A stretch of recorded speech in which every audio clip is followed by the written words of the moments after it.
வணக்கம் நண்பர்களே. இன்று முருங்கைக்கீரை பொரியல் தாங்க பண்ணியிருக்கேன். அது உடம்புக்கு ரொம்ப ரொம்ப நல்லது. நல்ல இரும்பு சத்து. ரத்தம் இல்லாதவங்க இதை வாரத்துக்கு 2 நாள் இதை சேர்த்துக்கலாங்க.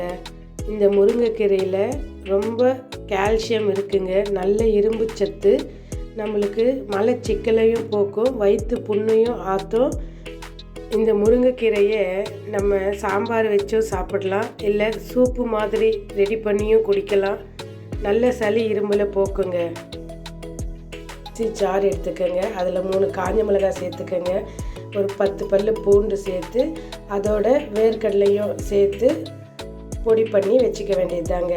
ஒரு பேன் வச்சு அதில் ஆயில் விட்டு கொஞ்சம் கடுகு சேர்த்து நல்லா வெடிக்க விடுங்க. அது நல்லா பொரிஞ்சதும்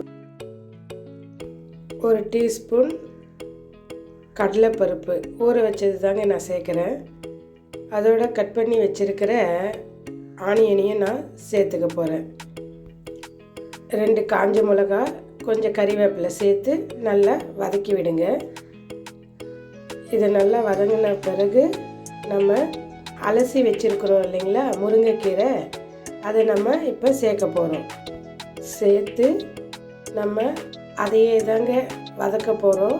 தண்ணியெல்லாம் சேர்க்கக்கூடாது. அதை அலசி இருக்கோம் இல்லைங்களா, அந்த தண்ணியே நம்மளுக்கு போதுங்க.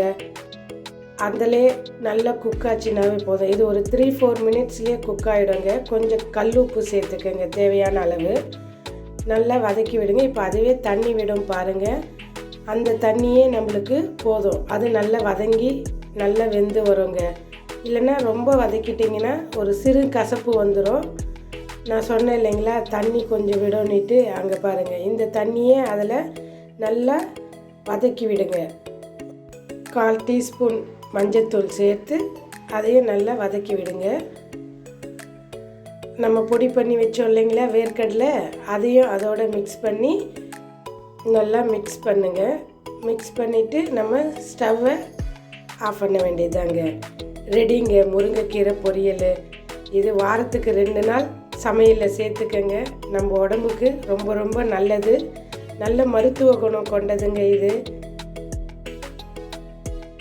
சேர்ந்து சமைப்போம், சேர்ந்து ருசிப்போம். நன்றி நண்பர்களே.